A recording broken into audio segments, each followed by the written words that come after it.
well. Definitely. But we are going to talk about the Lions not losing now. And But it did felt like we a really loss. not lose? No one wanted to win, that's for dang sure. No. Uh, I think they Pittsburgh, would still, if they let that continue, both teams would still be they'd trading still be this. going now. Yeah, they Yeah. still would. Yeah. Yeah. Santosa would still be missing kicks. Like 0 for 19 by this point, and 260-pound kickers, just overrated.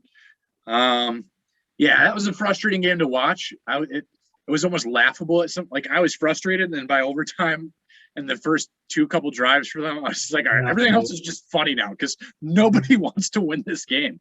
Yep. So, guy, that was 16-16. Jared Goff only went 14 yards over 100, and he played 70 minutes of football. Yeah, that's really hard to do in today's modern age. Like that's almost impossible. And that does speak to Jared Goff's terribleness in this game. Obviously he's banged up too, but that does speak to his really bad play. It also speaks to the Lions having absolutely nobody to throw the football to. And the combination amounts to what you saw on Sunday. Just absolutely some of the worst football you could possibly come up with at the professional level. I mean, it looked like a MAC game. Like it was pretty ridiculous how bad that was. That looked like New Mexico State and Eastern Michigan. Yes, like that was really, really, really bad. And if you're the Steelers too, you got to feel. I mean, that's embarrassing too. You might be. Steelers fans are saying that should count as 2 losses. Yeah, I mean that you got to feel even more embarrassed because the Steelers have been honestly better lately. Before that game, than 5-3 going into that game. That's pretty good. I mean, that's decent. Obviously Roethlisberger being out, Mason Rudolph is just almost as bad as Jared Goff. We didn't rank Ben Roethlisberger very high in our rankings either, but he does make a difference. Yeah, I mean, he would have beaten the Lions. It would have been ugly probably still. I don't really know what to even take from this game, though. I mean, DeAndre Swift, it was nice to see him just be an absolute workhorse for a game. 33 carries. Wow. That was cool. But it was also nice to see their third and fourth running backs, Godwin Igwebuike and Jamar Jefferson, both have long touchdown runs. Yep. And then they get hurt right after that, pretty much. Here's the crazy thing. They probably should have just ran the ball even more than they did, which makes no sense. But if you look at the game, they probably should have just, never thrown the ball. The Steelers were boxing that one up. They were forcing Goff to throw the second they knew he was banged up. And I was like, this is stupid. Yep. I would have at least, put in – for a drive, I would have put in Blau or something because just to at least have that threat of the pass because they really felt like Goff is not going to throw. They keep trying the same crap. And when Matt Nelson, we've been bashing Matt Nelson all year, but he fit in that formation and they were running with the heavy. When he came, and then when he got hurt, they put Will Holden in there. Shout out number 69. But he was bad, and the Steelers were ready for everything. And then that's when Swift kept running into 1 or 2 yard gains. And there was just no variety anymore. It was becoming predictable. And I think, there's a conspiracy that Dan Campbell does not like Anthony Lynn. I don't know. So, yeah, I know he took over the play calling or whatever, and maybe he doesn't like Anthony Lynn, but he's the one that brought him on, if you're being honest. He had a say in that. Yeah. I don't think that's the case. I just don't know if this has got to be a really difficult offense to coach, because if you're sitting there and you're going into the game film in the game week and you've got a quarterback that can't. I mean, he's banged up obviously, so that doesn't help, but he just can't function right now in the offense. And it's not all his fault. It's not, but a lot of it is.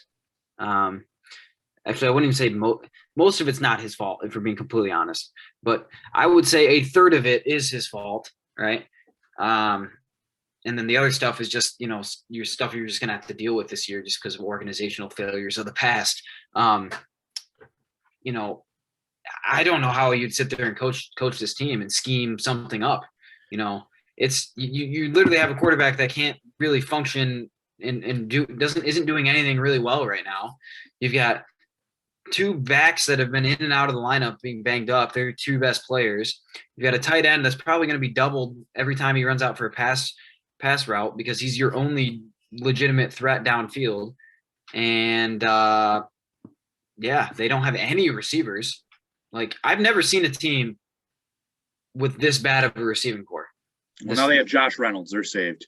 I've never seen a team, I'll repeat, even with Josh Reynolds, I've never seen a team with this bad a receiving core. Like, usually, like, even bad receiving cores, there's still at least, like, maybe, like, a young guy that you can, like Miami, for example. I wouldn't consider that receiving core good by any means, but it's like, oh, cool, Jalen Waddle's kind of fun. I like Devontae Parker, Mike Gesicki. That's pretty good. I would take that in a heartbeat.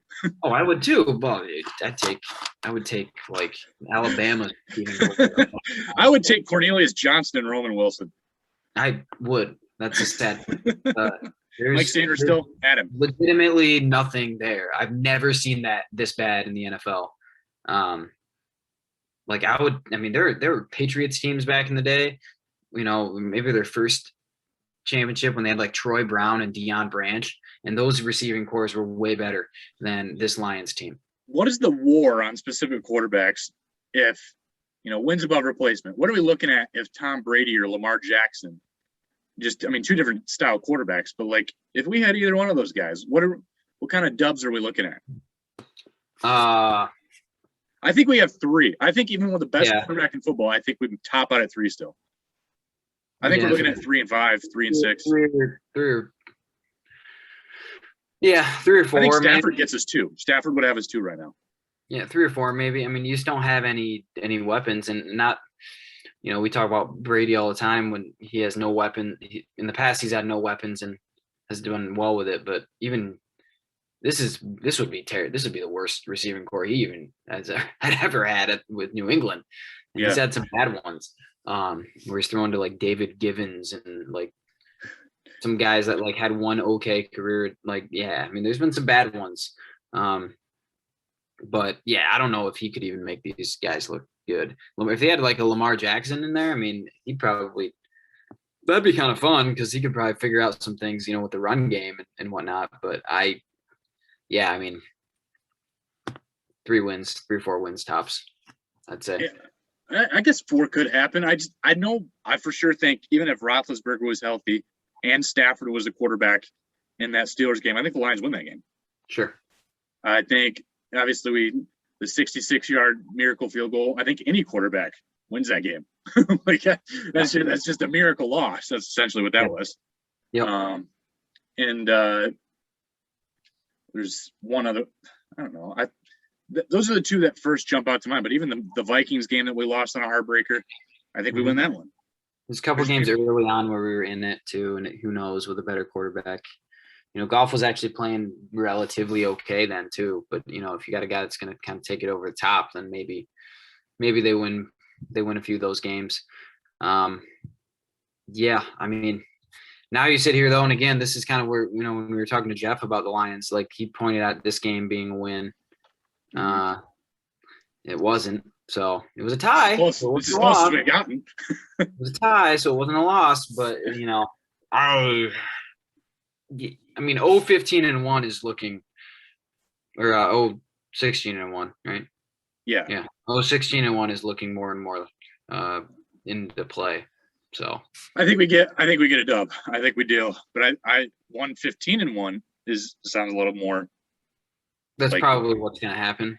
You know, they might even win 2 because they probably win a game that they shouldn't. But I think there's still like 2 games left that they could. I don't know, man. We look forward at the Browns, who just got slobbered on by the Patriots 45-7. Yeah. You know, now without OBJ, and actually the week after OBJ, they took a great step in the right direction. Mm-hmm.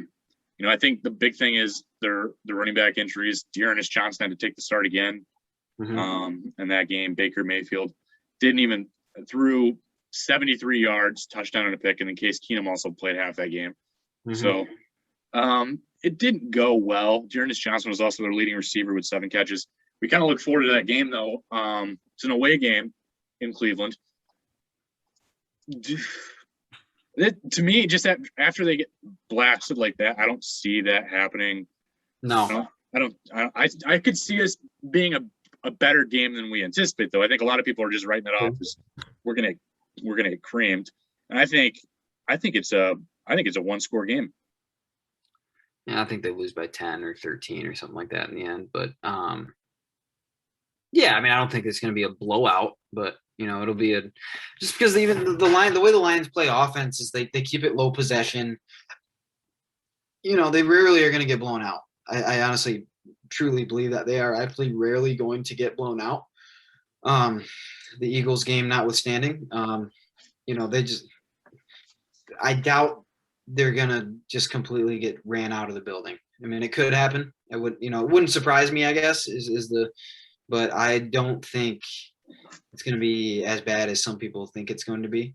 But I'm not anticipating a win, and I don't think it's gonna be I don't think on paper, when you're gonna look at it after the game, you're gonna say, okay, yeah, the Browns were clearly a better football team. It wasn't even close, but maybe the scoreboard says it's a little bit closer. So I could see a 21-13 game or 24-13 game. I don't think it's going to be high scoring necessarily. Donovan Peoples-Jones is leading the NFL in yards per reception, though. I don't know if you knew that. I did not. That is nice. 20, it's 24 or something. It's a nice tidbit. Yeah, I'm thinking 21-13. I just don't anticipate this offense rolling for the Lions very well. And even with a chance of Boyle playing, that's not going to be any better, if we're being honest, guys. I know everybody's crapping on Goff, but it's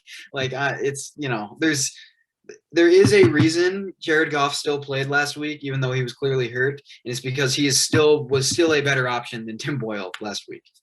So Tim Boyle didn't play. David, he wasn't active. Tim Boyle's been activated off the IR now, but it doesn't. Wow. Same. The only reason I want Blau to finish that game. I wanted Blau just in there to see, give me a drive to see if that threat of a healthy quarterback, and Blau's relatively mobile, much better than Goff is. I would have rather seen that. And now that you have Decker back, I think the few snaps that Blau did get, we saw him just get creamed, but that's because no offensive line. That's the nice thing I dream about a little bit is if we had Frank Ragnow, how good that offensive line actually held up last week. Yeah. For the most part, if we had Frank Ragnow in the middle of that offensive line, that's a good line. Taylor Decker did a nice job on his way back. Vitai's been an improvement from what he has been. Jonah Jackson's just steady, and then obviously Penei Sewell went over to right and did a great job. So, and then adding that heavy set with Matt Nelson. That was kind of neat. I like that, but I think it would have been even more successful to have Ragnow down the middle because we don't have to run to the right or to the left. We can run down the middle, right, with Ragnow. So, yeah, there's things that at least keep your head up about. Next year may not be a great year either, but I'm trying to focus on the positives.